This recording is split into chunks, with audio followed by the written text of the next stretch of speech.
இந்த காணொலியை பார்க்க வந்த எல்லாருக்குமே ஒரு பெரிய வணக்கங்கள். இன்னைக்கு தமிழ்ல ரீசெண்டா ரிலீஸ் ஆயிருக்க சந்திரமுகி 2 படத்தோட கதையை பத்தி தான் இந்த வீடியோல நம்ம பார்க்க போறோம். ஸோ பேசி டைம் வேஸ்ட் பண்ணாம ஸ்ட்ரைட்டா படத்தோட கதைக்குள்ளே போயிடலாம்.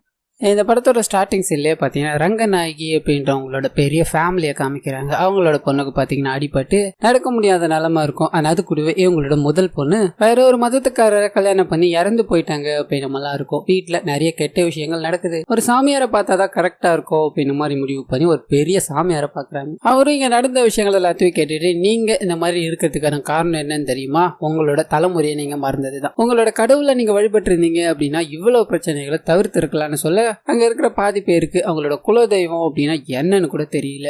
அங்க இருக்கிற ரங்கநாயும் பாத்தீங்கன்னா அது ரொம்ப வருஷம் ஆச்சு, எங்க அப்பாக்கள் காலத்துல இருந்து யாரும் போனது கிடையாதுன்னு சொல்ல அதுதான் பிரச்சனையே. நீங்க இப்ப அங்க போய் ஆகணும்னு சொல்ல ஒரு துர்கா கோயில் இருக்கும், அதுதான் எங்களோட குலதெய்வ கோயில். அண்ட் இதுக்கு ரத்த சொந்தமான எல்லாருமே போகணும் அப்படின்னு மாதிரி இருக்கும். முதல் பொண்ணு இவங்க பாத்தீங்கன்னா வெறுத்து ஒதுக்கி இருப்பாங்க இல்லையா, அவங்க இறந்து போட்டதால அவங்களோட குழந்தைங்கள கூட பாத்தீங்கன்னா இவங்க பேச மாட்டாங்க. ஆனா இப்போ அவங்களை கூப்பிட்டாக வேண்டிய சூழல். இதனால அவங்களுக்கு அந்த விஷயத்த ஃபாலோ பண்றாங்க. கார்டியனான பாண்டியன் அப்படின்றவரை காமிக்கிறாங்க. இவரோட தலைமையில தான் அந்த ரெண்டு குழந்தைங்களும் இருக்கு அப்படின்னு மாதிரி இருக்கும். கட் பண்ணா குலதெய்வ கோயிலுக்கு போகணும் அப்படின்னு மாதிரி இருக்காங்க இல்லையா, அவங்கள காமிக்கிறாங்க. ஏதாவது ஒரு இடத்துல தங்கி அதுக்கப்புறமா கோயிலுக்கு போகணும் அப்படின்றதா பிளான். இதனால எந்த இடத்துல தங்கலாம் அப்படின்னு மாதிரி சர்ச் பண்ணிக்கிட்டே இருக்கும்போது வேட்டையாபுரம் அரண்மனை அப்படின்ற டாக் உள்ள வருது. அங்க இருந்து அந்த கோயிலுக்கு 5 கிலோமீட்டர் மட்டும்தான். அதுல இருக்கிற ரூம்ஸ் எல்லாத்தையும் வச்சு பார்க்கும்போது நம்ம ஃபேமிலிக்கு அதான் கரெக்டா இருக்கும் அப்படின்னு மாதிரி முடிவு பண்ண கட் பண்ணி அந்த வேட்டையாபுரம் அரண்மனையை காமிக்கிறாங்க. இப்ப அந்த அரண்மனையோட மொத்த சொத்து பாத்தீங்கன்னா முருகேசன் பேர்ல தான் இருக்கும். அவர் அந்த அரண்மனையை திறக்கலான்னு போக ஒரு கழுகு ஒண்ணு அவரை தாண்டி போக்கிட்டே இருக்கு. எப்பயாவது ஒரு தடவை தான் இங்க வரப்பெல்லாம் இந்த மாதிரி பிரச்சனை வந்தா என்ன பண்றது, இதை விற்கவும் முடியாம வேலைக்கு பேசவும் முடியாம ரொம்ப கஷ்டப்பட்டுக்கிட்டு திண்டாட அப்பதான் இந்த குடும்பம் அங்க வரப்போகுது அப்படின்ற தகவல் வருது. கட் பண்ணி குடும்பத்துல இருக்க எல்லாரும் வராங்க. அண்ட் உள்ள கூட்டு போய் எல்லாரும் இந்த ரூம் யூஸ் பண்ணுங்க, அந்த ரூம் யூஸ் பண்ணுங்க அப்படின்னு மாதிரி பிரிச்சு கொடுத்துக்கிட்டே இருக்கும்போது ஒரே ஒரு முடிவு மட்டும் சொல்றாரு, தெற்கு சைடு மட்டும் யாரும் போகாதீங்க, அந்த சைடு ஒன்னு இருக்கு அப்படின்ற மாதிரி சொல்ல எல்லாரும் என்ன இருக்குன்னு கேக்குறாங்க. இந்த வீட்டுல அமானுஷம் இருக்குன்னு சொன்னா ஓடி போயிடுவாங்க, இவங்களை எதுக்கு விடுவானு அப்படின்னு மாதிரி ஒரு சைடு மட்டும்தான் எல்லா வேலைகளையும் பார்த்தோம், இன்னொரு சைடு வேலைகளை பார்க்கல சார், அதனாலதான் இந்த சைடு போக வேணாம்னு சொல்லி சமாளிக்க கட் பண்ணி பாண்டியனையும் அவர் பொறுப்புல இருக்க அந்த 2 குழந்தைகளையும் காமிக்கிறாங்க. இவங்களும் இங்க வரணும் அப்படின்னு மாதிரி தான் இருக்கு இல்லையா, அதனால பாண்டியன் கூட ஜாலியா வந்துகிட்டே இருக்க மாதிரி காமிக்கிறாங்க. கட் பண்ணி அரண்மனை ரீச் ஆனதும் அங்க இருக்க யாருமே பாத்தீங்கன்னா அவ்வளவு பேச்சுவார்த்தையை வச்சுக்க மாட்டாங்க. ஏன்னா இவங்க அம்மா பண்ண செயல் அப்படி. என்னதான் இருந்தாலும் குலதெய்வ கோயிலுக்கு இவங்களை கூப்பிட்டாச்சு, இவங்களுக்கு ஒரு ரூம் அலாட் பண்ணணும் அப்படின்னு மாதிரி அந்த தெற்கு சைட்ல இருக்க ஒரு ரூமா பார்த்து கொடுக்குறாங்க. ஆனா அப்படியே கட் பண்ணா வீட்டுல யாருமே அவங்க கிட்ட பேசல அப்படின்ற சோகம் அந்த 2 குழந்தைங்களோட கண்ணிலும் தெரிய ஆரம்பிக்குது. இதை பார்த்த அந்த பாண்டியனும் எல்லாம் சரியாயிடும், ஃபேமிலியில இருக்க எல்லாருக்குமே அவங்களை பிடிக்கும் அப்படின்னு மாதிரி பேசி அவங்கள சமாதானப்படுத்திட்டு இருக்காரு. ஆனா அப்படியே கட் பண்ணி அந்த வீட்டு பக்கத்துல இருக்க ஒரு பால்காரரோட பொண்ணான லட்சுமி அப்படின்றவங்கள காமிக்கிறாங்க. இந்த வீட்டை பார்த்ததும் ஆள் வந்துட்டாங்க, அதனால ஒரு கோலம் போடுவோம் அப்படின்னு மாதிரி ஒரு பெரிய கோலத்தை போடுறாங்க. இதை பார்த்துதான் அங்க இருக்க எல்லாருமே இவ்வளவு பெரிய கோலம் போட்டிருக்கியமா, நீ யாருமா என்ன ஏதுமான்னு கேட்டு விசாரிக்கிறாங்க. இப்போ அவங்க கோலத்துல இருந்து வெளியே வர முடியாம மாட்டிக்கிறாங்க. இதை பார்த்தது நம்ம ஹீரோ பாத்தீங்கன்னா அவங்களுக்கு கை கொடுத்து ஒரு மாதிரி ரிஜிஸ்டர் ஆயிட்டு கட் பண்ண அவங்க தன்னோட அப்பா கிட்ட போய் அந்த அரண்மனையோட வாசல்ல இருந்தா போக முடிஞ்சது, எப்படியாவது உள்ள போக ஆசையா இருக்குப்பான்னு சொல்றாங்க. காரணம் என்ன அப்படின்னா இவ்வளவு பேர் அரண்மனையா யாருக்குதான் சுத்தி பார்க்க தோணாது, அதுக்குள்ள அப்படி என்னதான் இருக்குன்னு பாக்கணும்ன்றதா இவங்களோட ஆசை. கட் பண்ணி அந்த வேலையை பார்க்கணும் அப்படின்ற மாதிரி உங்களோட குலதெய்வ கோயில் இருக்கு இல்லையா, அங்க போகணும்னு எல்லாரும் கும்பலா கிளம்புறாங்க. அப்ப இந்த பசங்களோட சேர்ந்து பாண்டியனும் கிளம்ப, இது எங்களோட ஃபேமிலி மேட்டர், இதுல நீ எதுக்குப்பா இன்வால்வ் ஆகுறன்னு சொல்ல இவரும் தனியா நிக்கிறாரு. குழந்தைங்கள இப்ப பத்திரமா பாத்துக்கோங்கன்னு சொல்ல குழந்தைங்களா அந்த நீயே பாத்துக்கோன்னு சொல்லி குழந்தைய இவர் கூடவே விட்டுட்டு அவங்க எல்லாரும் கிளம்புறாங்க. குழந்தைங்களோட இவர் இங்க ஜாலியா பேசிக்கிட்டே இருக்க கட் பண்ணி கோயிலுக்கு போயிட்டு இருக்க அவங்கள காமிக்கிறாங்க. அந்த கோயில் பாத்தீங்கன்னா ரொம்ப பால் அடைஞ்சு போயிருக்கும். அதை பார்த்ததும் எல்லாரும் ஒரு மாதிரி ரியாக்ட் பண்றாங்க, இதுதான் குலதெய்வ கோயிலா அப்படின்னு மாதிரி நின்னுகிட்டே இருக்க அந்த வழியா ஒரு சித்தர் பாத்தீங்கன்னா இவங்க முன்னாடி வந்து பேச ஆரம்பிக்கிறாரு. வந்துட்டீங்களா, நீங்க இங்க வர்றதுக்கு இவ்வளவு நேரம் ஆச்சா? ஆமா, அவன் எங்க, அவன் இருந்தா மட்டும்தான் இது எல்லாத்துக்குமே ஒரு தீர்வு காண முடியும் அப்படின்ற மாதிரி சொல்லிட்டு அங்க இருந்து அமைதியா போக்கிட்டே இருக்காரு. இவங்களுக்கு ஒன்னும் புரியல. பக்கத்துல பாத்தீங்கன்னா அந்த கோயில புதுப்பிக்கணும் அப்படின்னு போது ஒரு சாமியார் இருப்பாரு. அவர்கிட்ட போய் பேச, இந்த கோயில் பல வருஷங்களா இந்த மாதிரிதான் இருக்கு, இந்த கோயில யார் சுத்தம் பண்ணணும் அப்படின்ற மாதிரி வந்தாலும் அவங்களுக்கு ஏதாவது ஒரு தடை வந்து இது பாதியிலே நின்னு போயிடுதுன்னு சொல்ல ஏன்னு கேக்குறாங்க. இந்த கோயில கிளீன் பண்ணோம் அப்படின்னா வேட்டையை வந்துருவான், அது சந்திரமுகிக்கு பிடிக்காது, இதனால இந்த கோயில யாரும் கிளீன் பண்ண முடியாது, நீங்க இங்க இருந்து போறதான் நல்லதுன்னு சொல்ல இவங்களும் என்னதான் இது இப்படி ஆகி போச்சு, இதுக்கு ஏதாவது ஒரு வழி கண்டுபிடிக்கணும் அப்படின்னு மாதிரி வீடு திரும்புறாங்க. கட் பண்ணி இங்க நம்ம ஹீரோ இருக்கா இல்லையா, அது லட்சுமி கிட்ட போய் பேச ஆரம்பிக்கிறாரு. அப்பதான் அவங்களுக்கு இந்த அரண்மனையை சுத்தி பார்க்கணுன்ற ஆசை இருக்குன்னு தெரிய வருது. நைட்டு யாரும் இல்லாத நேரமா வா உனக்கு நான் எல்லாத்தையும் சுத்தி காட்டுறேன்னு கூட்டு போய் அங்க இருக்கிற ஒவ்வொன்னா சுத்தி காமிக்க ஆரம்பிக்கிறாரு. தெற்கு சைட்ல தான் பாத்தீங்கன்னா அந்த சந்திரமுகியோட அறை அப்படின்ற மாதிரி இருக்கும் இல்லையா, அந்த சைடு போறாங்க. அந்த கதையோட முதல் பாகத்தை பார்த்த உடனே பயந்து போய் அங்க இருந்து கிளம்பிடுறாங்க. ஆனா அப்படியே கட் பண்ண அந்த கோயில்ல நம்ம குலதெய்வ கோயில் ஆக்கிட்டோம், இப்ப கும்பிட்டுட்டு போகாம எப்படி அப்படின்ற மாதிரி அந்த கோயிலை சுத்தம் பண்ணணும்ன்ற மாதிரி ஒருத்தரை கூப்பிடுறாங்க. அவர் வேற யாரும் கிடையாது, ஃபர்ஸ்ட் பார்ட்ல கோபால் அப்படின்ற மாதிரி முருகேசன் கத்துக்கிட்டே இருந்திருப்பா இல்லையா, அந்த கோபால் தான். ரொம்ப வயசான நிலைமையில வருவாரு. உள்ளூர்காரங்க யாருமே இங்க வரமாட்டாங்க, வெளியூர்காரங்களை வச்சுதான் சுத்தம் பண்ணணும். அதுக்கு நிறைய செலவாக்கும், பரவாயில்லையான்னு கேட்க இவங்க கொடுக்க தயாரா இருக்காங்க. ஆனா அது கூடவே பாத்தீங்கன்னா இந்த வேட்டையபுர அரண்மனையை வாங்கணும் அப்படின்ற மாதிரி ரங்கநாயகி ஒரு மாதிரி முடிவுல இருக்காங்க. இந்த முடிவை நம்ம அப்படியே கேட்ச் பண்ணிக்கணும், இது எப்படியாவது இவங்க கிட்ட வித்துடணும் அப்படின்ற மாதிரி முருகேசனும் எவ்வளவோ ட்ரை பண்ணிக்கிட்டே இருக்கு. இந்த சம்பவங்கள் போக்கிட்டே இருக்கு. கட் பண்ணி அந்த வீட்டுல இருக்க ஒரு பொண்ணு பாத்தீங்கன்னா தெற்கு சைட்ல இருக்க ரூமுக்கு போகவே கூடாது அப்படின்னு மாதிரி இருக்கு இல்லையா, அந்த ஆர்வம் தாங்க முடியாம அங்க என்னதான் இருக்கு அப்படின்னு மாதிரி அந்த ரூமுக்குள்ள நுழையிறாங்க. அங்க பாத்தீங்கன்னா சந்திரமுகியோட முதல் பாகத்துல கடைசியில வேட்டையரை அழிக்கணும் அப்படின்ற மாதிரி நிறைய விஷயங்கள் எல்லாம் பண்ணிருப்பாங்க இல்லையா, அது எல்லாமே இருக்கு. இவங்களுக்கு ஒன்னும் புரியாம உள்ள போக ஏதோ ஒரு வெளிச்சம் இவங்க கண்ணை வந்து மறைச்சுக்கிட்டே இருக்கு. கிட்ட போக அங்க ஒரு சலங்க ஒலி இருக்கும், அதை எடுத்து அதுல இருக்க தூசி எல்லாத்தையும் ஊதிக்கிட்டே இருக்க பக்கத்துல ஒரு எரிஞ்சு போன சிலை மாதிரி இருக்கும். அதை பாக்குறாங்க. பயந்து அங்கிருந்து ஓட வெளியில யாரோ பயங்கரமா கத்துற சத்தம் கேக்குது. குடும்பம் மொத்தமும் வந்து பாக்குது. பக்கத்து வீட்டுல ஒரு அம்மா பாத்தீங்கன்னா அந்த வீட்டை கிளீன் பண்ணணும் அப்படின்னு மாதிரி ரொம்ப வருஷத்துக்கு முன்னாடி போயிருப்பாங்க. ஏதோ ஒரு உருவத்தை பார்த்து பயந்து படுக்கை ஆயிட்டாங்க. இப்ப அவங்க தான் கத்துனாங்க அப்படின்னு மாதிரி இருக்கும். இதை பார்த்தது உடம்ப பாத்துக்கோங்கம்மா, உங்களுக்கு எது வேணும்னாலும் சொல்லுங்க, நாங்க இருக்கோம் அப்படின்னு மாதிரி ஆறுதலை சொல்லிட்டு அங்க இருந்து கிளம்ப இந்த விஷயங்கள் எல்லாமே அங்க இருக்கிற பாண்டியனுக்கு பாத்தீங்கன்னா ஒரு மாதிரி சந்தேகத்தை கொடுக்குது. என்னமோ இடிக்குது அப்படின்னு மாதிரி யோசிச்சுக்கிட்டு இருக்காரு. அந்த சமயம்னு பார்த்து இவர் பாத்துக்கிட்டு இருக்க அந்த 2 குழந்தைகளையும் காணும். இதனால வீடு முழுக்க தேடிக்கிட்டே இருக்கும்போது அந்த வீட்டுல இருக்க ஒரு பெரிய மனுஷன் பாத்தீங்கன்னா 2 பேரையும் புடிச்சு தள்ளுறாரு. என்ன வேலை பாத்தீங்க, ஒழுங்கு மரதே இங்க இருந்து போயிடுங்கன்னு சொல்ல இவர் போய் தடுத்து நிறுத்துறாரு. எதுக்காக என் மேல கை வைக்கிறேன்னு சொல்ல ரங்கநாயகியோட ரூம்லயே பாத்தீங்கன்னா இந்த குழந்தைங்க போய் படுக்கணும் அப்படின்னு நம்ம ட்ரை பண்ணிருக்கோம். எதுக்காகன்னு பாத்தீங்கன்னா நேற்று நைட்டு நடந்த சம்பவத்தால பயந்து போய் தான் அம்மா மாதிரியே இருக்க இவங்களோட ரூமுக்கு போய் தங்கலாம் அப்படின்னு நம்ம தான் போயிருப்பாங்க. இதை கேட்டதும் ஹீரோ அங்க இருக்க எல்லார்கிட்டயும் அம்மா பாசத்தை தேடி போயிருக்காங்க. இது உங்களுக்கு கேவலமா படுது இல்ல, இந்த குழந்தைகளை பத்தி என்னையா தெரியும், அப்பா அம்மா இல்லாம பாசத்துக்கு ஏங்கி இருக்கீங்களா நீங்க, என்னைக்காவது ஒரு நாள் இந்த குழந்தைகளை கூப்பிட்டு உங்களோட பேர் என்னன்னு கேட்டிருக்கீங்களான்னு சொல்ல அப்பதான் அங்க இருக்கிற பொண்ணோட பேர் பாத்தீங்கன்னா அந்த ரங்கநாயகியோட பேரு தான் அப்படின்னு தெரியும். உங்களோட பொண்ணு தான் அம்மா பேரை வைக்கணும் அப்படின்னு மாதிரி முடிவு பண்ணிதான் இதை வச்சாங்க. ஆனா இந்த பாசத்தை கூட புரிஞ்சுக்காத நீங்களாம் என்னையா பண்ண போறீங்க, குழந்தைங்களை இப்படி ட்ரீட் பண்ற நீங்க எந்த கோயிலுக்கு போனாலும் உங்களுக்கு எதுவுமே நடக்காதியா அப்படின்ற மாதிரி சொல்லி அந்த 2 குழந்தைகளை தூக்கிட்டு வெளியே போகணும் ட்ரை பண்ண அங்க இருக்கிற எல்லாரும் தடுத்து நிறுத்துறாங்க. ஆனா அதுல இருக்க கால் உடைஞ்சு போன ரங்கநாயகியோட பொண்ணு இருக்காங்க இல்லையா, அவங்க தடுத்து நிறுத்துறாங்க. உங்களுக்கு அவங்க வேணாம் அப்படின்னு மாதிரி முடிவு பண்ணிட்டீங்க, ஆனா எங்களுக்கு எது வேணும்னு நாங்க முடிவு பண்ணோம் இல்லையா, எங்களுக்கு இந்த குழந்தைகளோட சேர்த்து நீங்களும் இங்க இருக்கணும், அதுதான் எங்க எல்லாருக்குமே சந்தோஷம்னு சொல்ல அங்க இருக்க எல்லா சின்ன பசங்களும் சேர்றாங்க. நீங்களும் இருங்க அங்கிள், எங்களுக்கு ஜாலியா இருக்குன்னு சொல்ல குடும்பம் மொத்தமும் இந்த மாதிரி ஒருத்தர் அன்னைக்கு பேசியிருந்தாங்க அப்படின்னா என் பொண்ணை நான் இழந்திருக்க மாட்டேனே அப்படின்னு மாதிரி சந்தோஷத்துல அவங்கள ஏத்துக்கிறாங்க. கட் பண்ணா ஆடல் பாடல் அப்படின்ற மாதிரி கொண்டாடிக்கிட்டு இருக்காங்க. அந்த சமயத்துல நடக்க முடியாம இருக்காங்க இல்லையா, அவங்க இது எல்லாத்தையும் பாக்குறாங்க, மனசு வருத்தப்பட்டுக்கிட்டு இருக்காங்க. ஆனா இது அங்க இருக்க யாருக்கும் தெரியல. இப்ப அப்படியே கட் பண்ணி அந்த கோயிலை கிளீன் பண்ணணும் அப்படின்னு மாதிரி வெளியூர்ல இருந்து வேலைக்கு வந்திருப்பாங்க இல்லையா, அங்க இருக்க ஒரு 2 பேரை காமிக்கிறாங்க. ஆத்துல முகத்தை கழுவிக்கிட்டே இருக்கும்போது ஒரு பெரிய பாம்பு பாத்தீங்கன்னா தண்ணிக்குள்ள வந்து அந்த நபரை அப்படியே எழுதிட்டு போகுது. இன்னொரு நபர் இதை பார்த்து யாரையாவது கூப்பிடணும் அப்படின்னு மாதிரி வேகமா ஓடி போக சாக்கடிச்சு இறந்து போறாரு. இந்த விஷயம் இந்த ஃபேமிலிக்கு தெரிய வருது. ஆனா அங்க இருக்க சாமியாரும் நான் தான் அப்பவே சொன்னல, இந்த கோயிலை யார் கிளீன் பண்ணணும்னு நினைச்சாலும் இதேதான், உங்களோட முயற்சியை கைவிட்டுட்டு கிளம்புங்கன்னு சொல்ல ஆனா இவங்களுக்கு இப்பயும் போக மனசு இல்ல. இது எல்லாத்தையும் சரி பண்ணணும் அப்படின்னா இங்க இருக்கிற ஏதாவது ஒரு சாமியாரை பார்த்தாதான் முடியும்னு சொல்ல ஒரு லோக்கல் சாமியாரை இறக்குறாங்க. அவருக்கு மந்திரமே தெரியலனாலும் வாய்க்கு வந்தது எல்லாத்தையும் சொல்லி அவங்கள பாத்தீங்கன்னா தெற்கு சைட்ல இருக்க ரூமுக்கு கொண்டு போறாரு. அங்க பயங்கரமான சத்தங்களோட சில அமானுஷ சத்தங்களும் கேட்க ஆரம்பிக்குது. முதல்ல இது சும்மா அப்படின்னு மாதிரி போய்கிட்டே இருந்தாலும் பின்னாடி அவர் பாத்தீங்கன்னா கதவை சாத்தப்பட்டு பயங்கரமா அடி வாங்குறாரு. இதை பார்த்து அங்க இருக்க எல்லாருமே இது வீட்டுல ஏதோ இருக்கு அப்படின்னு மாதிரி ஓடி போக சாமியார் கை உடைஞ்சு போய் வரப்புல அழகா தூக்கிட்டு போயிடுறாங்க.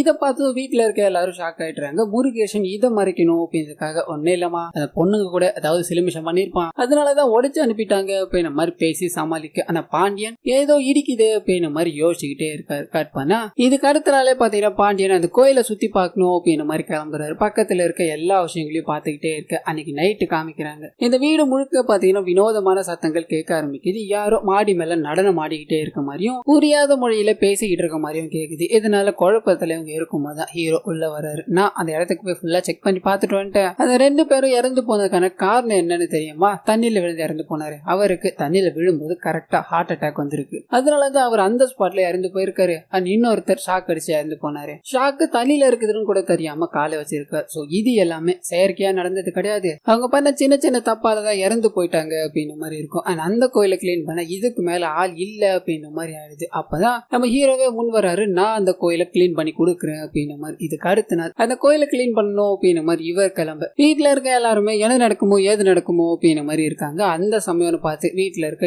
எல்லா பொருட்களும் உடைய ஆரம்பிக்குது. அந்த தெலுங்குல யார் அங்க போறது, அதை தடுத்து நிறுத்துங்க அப்படின்ற மாதிரி ஏதோ ஒரு சத்தம் கத்திக்கிட்டே இருக்கு. அந்த சைடு ஹீரோவை காட்டுறாங்க. கோயிலுக்கு போய் ஒரு கற்பூரத்தை ஏத்திட்டு அங்க இருக்க எல்லா செடிகளையும் கிளீன் பண்ணிக்கிட்டே இருக்கும்போது இவரே அறியாம இவர் பத்த வச்ச நெருப்பு பாத்தீங்கன்னா சுத்தி எரிய ஆரம்பிக்குது. அந்த கோயிலை சுத்தி எரிஞ்சுக்கிட்டே இருக்கு. ஒரு கட்டத்துல ரியலைஸ் பண்றாரு, அங்க இருந்து தப்பிக்கணும் அப்படின்ற மாதிரி முயற்சி பண்ண மொத்த இடமும் எரிஞ்சு போயிடுது. அந்த எரியிற அந்த நெருப்போட வெளிச்சம் பாத்தீங்கன்னா கோயில் கோபுரத்துல பட்டு சாமிக்கு வெளிச்சம் கிடைக்க ஆரம்பிக்குது. இது நாள் வரலையும் இந்த கோயில் வெளிச்சத்தையே பார்த்திருக்காது அப்படின்ற மாதிரி தான் இருக்கும். இப்போ இந்த கோயில்ல வெளிச்சம் வந்தது அப்படின்றத தெரிஞ்சுக்கிட்டு சித்தர் அங்க வர்றாரு. நான் அப்பவே சொன்னேன், உன்னால மட்டும்தான் இங்க எல்லாத்தையும் சரி பண்ண முடியும் அப்படின்ற மாதிரி. வேட்டையனோட அதே ஜாதகம் தான் உங்ககிட்டயும் இருக்கு, அதனாலதான் உனக்கு எதுவுமே ஆகல அப்படின்ற மாதிரி சொல்லிட்டு அவளை உன்னால மட்டும்தான் தடுக்க முடியும் அப்படின்ற மாதிரி அங்க இருந்து கிளம்புறாரு. கட் பண்ணா ஹீரோ வீட்டுக்கு போறாரு. வீட்டுல நீ அங்க கிளீன் பண்ண ஆரம்பிச்ச உடனே பல வினோதமான பிரச்சனைகள் நடக்குது. இதுக்கும் மேலேயும் இந்த வீட்டுல இருக்க வேணாப்பா, வேற எங்கன்னா போய் நம்ம அந்த கோயில் வேலையை பாத்துக்கலாம் அப்படின்ற மாதிரி சொல்ல, அப்பதான் சாமியார் அதாவது அந்த சித்தர் சொன்ன விஷயம் ஞாபகத்துக்கு வருது. அவர் போகும்போது உன்னோட வீட்டுல இருக்க ஒருத்தர் மேலதான் அந்த சந்திரமுகியோட ஆவி இருக்கு அப்படின்ற மாதிரி சொல்லிட்டு போயிருப்பாரு. இப்போ இந்த வீட்டை விட்டு போகிறது அவ்வளவு சரியான விஷயம் கிடையாது. இந்த வீட்டுல யாரோ ஒரு உடம்புல சந்திரமுகியோட ஆவி இருக்குன்னு சொல்ல எல்லாரும் ஷாக் ஆகுறாங்க. முருகேசனை திரும்பி பார்க்க அவரும் இவ்வளவு பெரிய பிரச்சனை ஆகும் நான் எதிர்பார்க்கல. இவங்களோட ஃபேமிலி மந்திரவாதி இருக்கா இல்லையா, அவரை கூப்பிடுறாங்க. நடந்த விஷயங்கள் எல்லாத்தையும் கேட்கறாங்க. சந்திரமுகியோட முதல் பாகத்துல நடந்திருக்குமே அது எல்லா விஷயங்களையும் முருகேசன் சொல்ல ஆரம்பிக்கிறாரு. அப்ப போட்ட அந்த விஷயங்கள் எல்லாமே உள்ளதா இருக்கு. பல மாந்திரிகர்கள் வந்து அதை எல்லாத்தையும் கட்டுக்குள் கொண்டு வந்தாங்கன்னு சொல்ல அந்த ரூமை போய் பாக்குறாரு. அது அங்க போட்ட விஷயங்கள் எல்லாமே பாத்தீங்கன்னா அப்படியே தான் இருக்கும். வேட்டையன் அப்படின்னு மாதிரி ஒரு பொம்மை எரிச்சிருப்பாங்க இல்லையா, அதுவும் அங்கதான் இருக்கும். இது எல்லாத்தையுமே பார்த்துட்டு இந்த ரூமுக்கு யாரோ வந்திருக்கீங்க, அதனாலதான் சந்திரமுகி வெளியே வந்திருக்கான்னு சொல்ல எல்லாரும் ஒருத்தருக்கு ஒருத்தர் முழிக்கிறாங்க.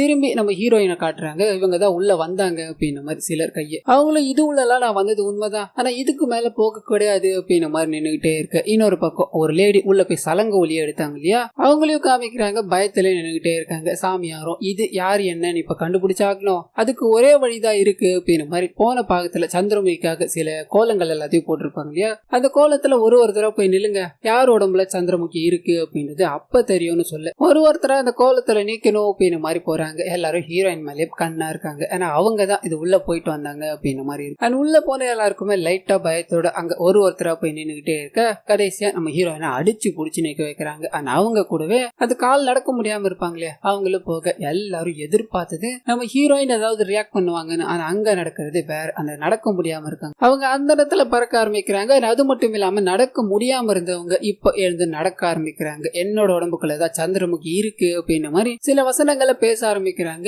இங்க நான் அவனை கொல்லதான் வந்திருக்கேன், அவரை கொல்லாம விட மாட்டேன் அப்படின்ற மாதிரி சொல்லி போத்துன்னு மயக்கம் போட்டு விழ எல்லாரும் ஒரு மாதிரி ஷாக் ஆகி போயிடுறாங்க. அந்த ரூமுக்குள்ள போனது நான் தான், அந்த சலங்கையும் எடுத்தது நான் தான். அப்படி இருக்கும்போது என்ன தாக்காம அவளோட உடம்புக்குள்ள எதுக்கு வந்ததுன்னு கேட்க அன்னைக்கு என்ன நடந்ததுன்னு சொல்ல முடியுமான்னு கேட்கிறாரு. இவங்க அந்த சலங்கை எடுத்திருப்பாங்க இல்லையா, அப்ப பயங்கரமான சத்தத்தை கேட்டதோ அவங்க தூக்கி போட்டுட்டு அங்க இருந்து போயிட்டு இருப்பாங்க. தூக்கி போட்டு அந்த சலங்கைய நடக்க முடியாம இருக்காங்க இல்லையா அவங்க பாத்தீங்கன்னா எடுத்துட்டு இருப்பாங்க. காரணம் என்ன அப்படின்னா அவங்களுக்கு பழைய பொருட்கள் அதாவது அதிசயமா இருக்க பொருட்கள் ஏதாவது சேர்த்து வைக்கணும் அப்படின்ற ஆர்வம். அதனாலதான் இப்போ அவங்களோட கழுத்துல அந்த மணி இருக்கு, அது மூலமா தான் சந்திரமுகி அவளை பிடிச்சிருக்கா அப்படின்ற மாதிரி சொல்ல அவங்க தூக்கத்துல இருந்து எழுந்துக்கிறாங்க. இந்த எந்த விஷயமும் பாத்தீங்கன்னா அவங்களுக்கு தெரிஞ்சிருக்காரு. ரொம்ப கேஷுவலாவும் நடந்துக்க ஆரம்பிக்கிறாங்க. அதாவது நடந்ததா சந்திரமுகி யார் உடம்புல இருக்குன்னு எழுந்தது இவங்க கேட்க யார் உடம்புல இல்லன்னு மறைக்கிறாங்க. அது கூடவே வீட்டுல இதுக்கப்புறம் பாத்தீங்கன்னா நிறைய விஷயங்கள் நடக்க ஆரம்பிக்குது. பயந்து போய் ஒரு கூட்டமே ஒளிஞ்சுக்கிட்டு இருந்தாலும் இவங்களோட ஆட்டம் நைட் ஆனா அரங்கேறிக்கிட்டே தான் இருக்கு. இது எல்லாத்தையும் நம்ம ஹீரோவும் பாக்குறாரு. என்ன பண்றது, இதுல இருந்து இவங்களை எப்படி காப்பாத்துன்னு இருக்கும்போது அந்த சாமியார் பாத்தீங்கன்னா ஒரு யாகத்தை நம்ம பண்ணியாகணும், அது மூலமா எல்லாமே சரியாக வாய்ப்பு இருக்கு அப்படின்ற மாதிரி சொல்லி இவங்களோட குலதெய்வம் கோயில்ல ஒரு விளக்கு ஏத்தி ஆகணும் பிளான் போடுறாங்க.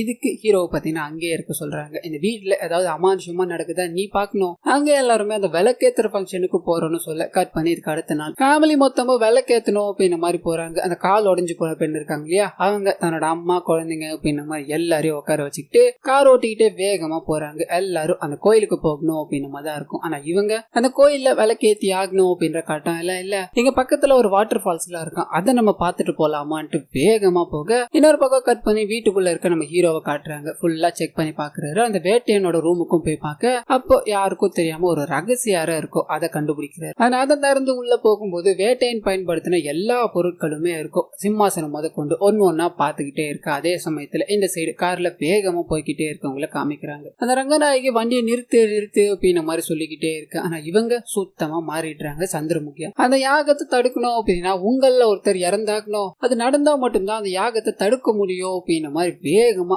ஒரு மலை உச்சியில இருந்து கீழே தள்ளணும்னு போக இன்னொரு பக்கம் அந்த விளக்கு ஏத்தணும் அப்படின்ற மாதிரி நடந்துகிட்டு இருக்க வேலைகளை காமிக்கிறாங்க. அதே சமயத்துல ஹீரோவையும் காமிக்கிறாங்க. அந்த சிம்மாசனத்துல உட்கார ஒரு வெள்ளை உருவம் பாத்தீங்கன்னா இவருக்குள்ள போகிற மாதிரி காமிக்கிறாங்க. இவரோட கண்கள் எல்லாமே ஒரு மாதிரி கலர் மாறுது. அதே சமயத்துல விளக்கையும் ஏத்துறாங்க. இந்த ரெண்டு சம்பவங்களும் நடந்ததால மலை உச்சியில இருக்க அந்த கார் பாத்தீங்கன்னா வேகமா கீழே வேணும்னு வரும்போது சடன் பிரேக் அடிக்கிறாங்க. மயக்கம் போட்டு விழுந்துட்டாங்க. ஜஸ்ட் மிஸ்ல உயிர் பழைக்கிறாங்க. அப்படியே கட் பண்ணி இந்த சம்பவங்கள் எல்லாத்தையும் அந்த குருஜி பாத்தீங்கன்னா கேக்குறாரு, நாம தாமதிக்கிற ஒவ்வொரு நிமிஷமும் நமக்கு தான் பிரச்சனை, ஏதாவது ஒரு வழியை கண்டுபிடிச்சாக்கணும் அப்படின்ற மாதிரி சுடுகாட்டுக்கு போக அங்க பாத்தீங்கன்னா அந்த சித்தர் இருக்காரு. அவர்கிட்ட பேச ஆரம்பிக்கிறாரு. அப்பதான் பாத்தீங்கன்னா இந்த வரலாற்று கதை, அதாவது சந்திரமுகிக்கும் வேட்டையனுக்கும் இருக்க பகைய பாத்தீங்கன்னா ஒரு பிளாஷ்பேக்கா சொல்ல ஆரம்பிக்கிறாரு. இது பல வருஷங்களா தொடர்ந்துகிட்டு இருக்க பகை, இது எல்லாமே எங்க தொடங்குச்சுன்னு தெரியுமா அப்படின்ற மாதிரி பிளாஷ்பேக் உள்ள போகுது. வேட்டையன் பாத்தீங்கன்னா ஒரு நகரை கைப்பற்றணும் அப்படின்ற மாதிரி தன்னோட படைகளோட வந்துகிட்டே இருக்கும்போது அவருக்கு உறுதுணையா இருக்கிறது செங்கோட்டையன் அப்படின்றவர் தான். படைகள் எல்லாத்தையும் கூப்பிட்டு ஒரு நகரை பாத்தீங்கன்னா பயங்கரமா சண்டையிட்டு கைப்பிடிக்கிறாரு.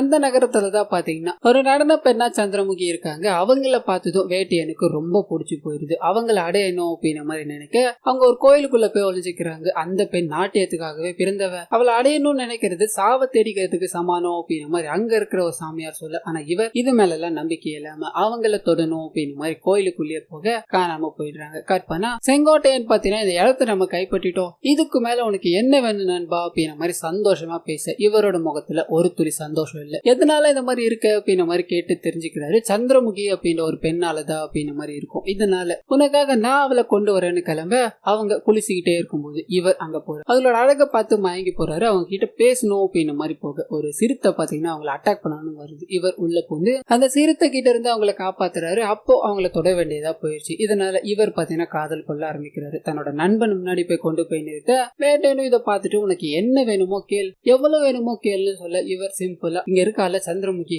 இவதான் வேணும்னு சொல்ல ரெண்டு பேருக்கும் சண்டை முட்டிக்குது. சந்திரமுகி எனக்கு தான் வேணும் உனக்கு தான் வேணும் அப்படின்னு மாதிரி பெரிய சண்டை ஏற்பட ஆரம்பிக்குது. இதோட முடிவுல வேட்டையனோட தலைய சீவி அந்த சிம்மாசனத்துல பாத்தீங்கன்னா செங்கோட்டையன் ஏறிடுறாரு. இனிமேல் இங்க வேட்டையனும் நான் தான் செங்கோட்டையனும் நான் தான் அப்படின்னு மாதிரி அரியணையில உட்காந்து அங்க இருக்க எல்லாரையும் கைக்குள்ள கொண்டு வர அப்பதான் சந்திரமுகிக்கு ஒரு பாய் ஃப்ரெண்ட் இருக்கான். அது அவங்க கூட நடனம் ஆடுற குணசேகரன் அப்படின்ற விஷயம் தெரிய வருது. இதனால இவர் ஒரு மாதிரி முகம் சுளிக்கிறாரு. இருந்தாலும் பெருசா எடுத்துக்காம அவங்கள கூடவே வச்சிருக்காரு. அப்படியே கட் பண்ணா அவங்களோட மனசை மாத்தி தன்னை ஏத்துக்க வைக்கணும் அப்படின்றதுக்காக இவரோட குலதெய்வமான இந்த துர்கா கோயிலுக்கு கூட்டு வந்திருப்பாரு. அங்க சில விஷயங்கள் எல்லாம் நடந்துகிட்டே இருக்க அதே சமயத்துல சந்திரமுகியை பார்க்கணும் அப்படின்ற மாதிரி குணசேகரன் வந்து நிற்பாரு. சந்திரமுகி கண்களாலே அவரை போக சொல்லி விரட்டிக்கிட்டே இருக்க அந்த சமயம் பார்த்து இந்த கதைகள் எல்லாத்தையும் சொல்லிட்டு இருக்காரு இல்லையா சித்தர், அவர் அங்க இருக்கிற மாதிரி காமிக்கிறாங்க. அவர் பாத்தீங்கன்னா இத்தனை நூற்றாண்டுகளா இறக்காமலே தான் இருப்பாரு. பின்னாடி இதுக்கான காரணத்தை சொல்றாரு. அவருக்கு இவங்க ரெண்டு பேருக்கு இடையே இருக்கிற காதல் பத்தி தெரிஞ்சு போயிருது. அமைதியா இருக்காரு. அப்படியே சீன் கட் ஆகி பிரசன்ட்டுக்கு போகுது. நம்ம ஹீரோட உடம்புல செங்கோட்டையன் அதாவது வேட்டையன் வந்துட்டா அப்படின்ற விஷயம் வீட்டுல இருக்க எல்லாருக்கும் தெரிஞ்சு போயிருது. வீட்டுல இப்ப சந்திரமுகியும் இருக்கா, அந்த வேட்டையனும் இருக்கா அப்படின்ற மாதிரி ஒவ்வொருத்தரும் பயந்து நடுங்கிட்டு இருக்காங்க. ஒரு கடத்துல என் உடம்புல என்னமோ இருக்கு,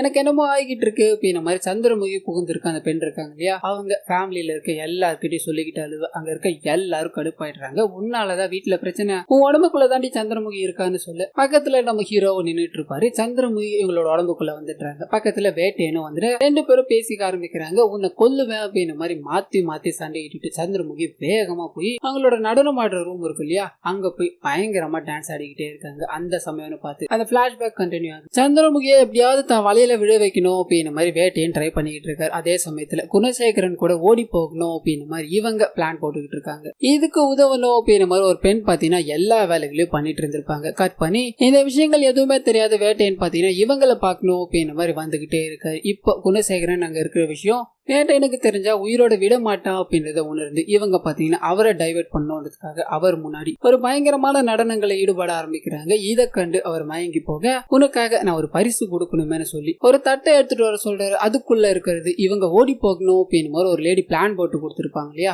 அந்த லேடியோட தலை. உங்களுக்காக பிளான் போட்டா இல்லையா, அவளோட தலை இங்க இருக்கு, இது போதுமா இல்ல வேற ஒரு பரிசு தருவான்னு கேட்டு அந்த குணசேகரனே புடிச்சு வந்திருப்பாரு. அவரை துன்புறுத்தி இந்த பரிசு போதுமான்னு கேக்குறாரு. உன்னோட நடனத்துல காமம் இருந்தது, ஆனா கைகள்ல இல்ல, அது மூலமாவே நான் தெரிஞ்சுக்கிட்டேன் அப்படின்னு மாதிரி இவங்க ரெண்டு பேரும் இந்த நிலைமையில டான்ஸ் ஆட சொல்ல முதல்ல முடியல அப்படின்னு மாதிரி தத்தளிச்சுக்கிட்டு இருந்தாலும் அடுத்து ஜோடி சேர்ந்து பயங்கரமா ஆட ஆரம்பிக்கிறாங்க. இதை பார்த்து இவருக்கு இன்னும் கொஞ்சம் கோபம் அதிகமாகுது. அந்த இடத்துல குணசேகரனோட தலையை வெட்டி வீச இவளும் உயிரோட இருக்க கூடாது, மண்ணெண்ணிய ஊத்துங்கடா அப்படின்ற மாதிரி சொல்லி சந்திரமுகியும் அந்த இடத்துல எரிச்சு கொலை பண்ணிட்டு இருப்பாரு. இந்த சம்பவத்துக்கு அப்புறம் சந்திரமுகியோட ஆவி அந்த அரண்மனையை விட்டு போகவே இல்லை அப்படின்ற மாதிரி சித்தர் சொல்ல ஆரம்பிக்கிறாரு. என்னதான் வேட்டையன் அந்த மாதிரி செயல்களை பண்ணிட்டு இருந்தாலும் அதுக்கப்புறமா நடந்த விஷயங்கள் எல்லாமே வேறதான். என்னன்னு பாத்தீங்கன்னா சந்திரமுகியோட ஆவி இவரை நிம்மதியா தூங்க விட்டு இருக்காரு. இதனால இவரோட ரகசிய அறையில பாத்தீங்கன்னா இவர் தூக்கம் இல்லாம தத்தளிச்சிட்டு இருந்திருப்பாரு. ஒரு நாள் பாம்பு கடிச்சு இறந்து போயிட்டாரு அப்படின்னு மாதிரி தான் தகவல் வந்திருக்கும். அந்த ரகசிய அறையை தான் அப்ப ஹீரோ திறந்து போய் அவரோட சிம்மாசனத்துல உட்கார்ந்து இருப்பாரு. அது மூலமா வேட்டையனோட ஆவி இவருக்குள்ள வந்திருக்கும் அப்படின்னு மாதிரி எல்லா விஷயங்களையும் சொல்லி முடிச்சுட்டு ஒரு குறிப்பிட்ட நாள்ல வேட்டையனுக்கும் சந்திரமுகிக்கும் பயங்கரமான பகை உண்டாக போது அதுல ஒருத்தர் தான் உயிரோடு இருப்பாங்கன்னு சொல்ல கட் பண்ணி சந்திரமுகியை காமிக்கிறாங்க. வேட்டையனை கொல்லணும் அப்படின்ற மாதிரி பயங்கரமா டான்ஸ் ஆடிக்கிட்டே இருக்காங்க. உள்ளுக்குள்ள அவ்வளவு அன்பும் இந்த சைடு இருக்க வேட்டையனோட ஆவியும் அவங்களுக்கு ஈடு கொடுக்கணும் அப்படின்ற மாதிரி நிறைய விஷயங்களை பண்ண ஆரம்பிக்கிறாரு.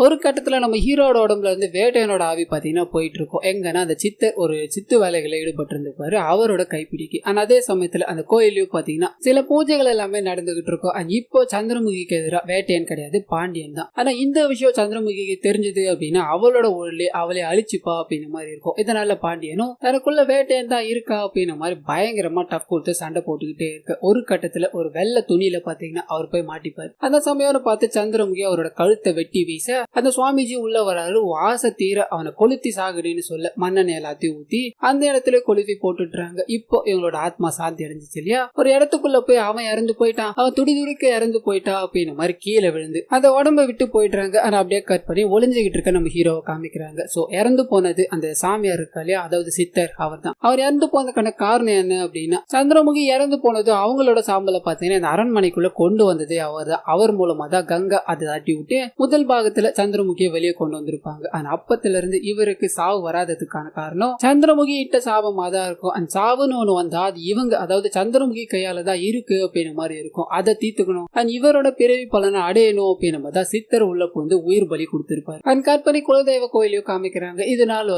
பால் அடைஞ்சு போயிடுது அந்த கோயில். இப்ப புதுப்பிச்சு சாமி அங்க எல்லாருக்கும் காட்சி தர மாதிரி காமிக்கிறாங்க. கட் பண்ணி இந்த வேலைகள் எல்லாம் முடிஞ்சிருச்சு இல்லையா, இந்த வழி போதும் அப்படின்னு மாதிரி அந்த அரண்மனையை காலி பண்ணிட்டு போற மாதிரி காமிக்கிறாங்க. அங்க இருக்கிற முருகேசனுக்கு இவங்க போறதுல பயங்கர சோகம் இருந்தாலும் வேற வழி இல்ல, எல்லாரையும் சந்தோஷமா அனுப்பி வைக்க எல்லாரும் போனதுக்கு அப்புறம் கதவை போட்டணும் அப்படின்னு மாதிரி வராரு. மறுபடியும் ஒரு பருந்து வந்து உள்ள இருந்து வெளியே போக ஏன்னா முதல்ல இருந்து ஆரம்பிக்குதான்னு சொல்லி பயத்துல நிக்க இதோட இந்த படத்தை முடிக்கிறாங்க. கண்டிப்பா இந்த படம் உங்களுக்கு பிடிச்சிருக்கோம் அப்படின்னு மாதிரி நம்புறேன். இதே மாதிரி நிறைய மூவிஸ் அண்ட் சீரிஸோட எக்ஸ்பிளனேஷனை நீங்க பார்க்கணும்னு ஆசைப்பட்டீங்கன்னா மறந்துடாம நம்ம சேனலை சப்ஸ்கிரைப் பண்ணி அப்படியே பக்கத்துல இருக்க அந்த பெல் ஐகானை கிளிக் பண்ணிக்கோங்க.